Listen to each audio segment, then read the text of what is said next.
cœur de la forêt vit la terrible sorcière des bois.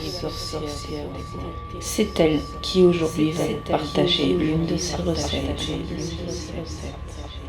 Je décline toute responsabilité si vous décidez de goûter à cette recette. La liste des ingrédients de la recette de cette sorcière, vous la retrouverez comme d'habitude dans la description juste en dessous.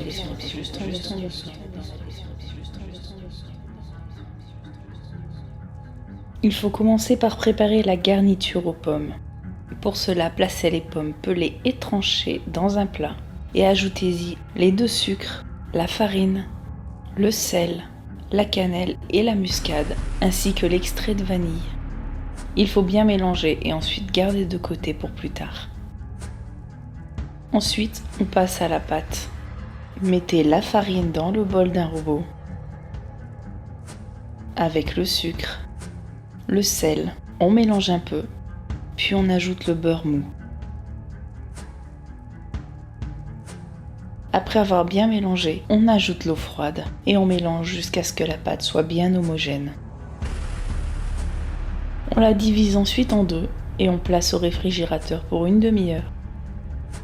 Une fois que la pâte a refroidi, il faut préchauffer le four à 180 degrés et étaler la première partie de pâte entre 2 feuilles de papier sulfurisé.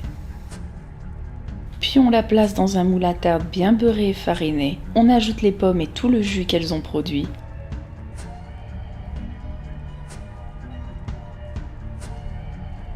Et on recouvre avec la seconde moitié de pâte qu'on a étalée. On découpe le tour et on dessine le visage qui pourra accueillir tous les esprits malins qui tournent autour.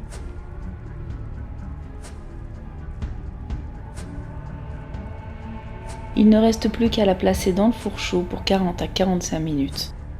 Et croisez les doigts pour qu'il n'y ait pas trop d'esprits qui soient attirés par cette tarte.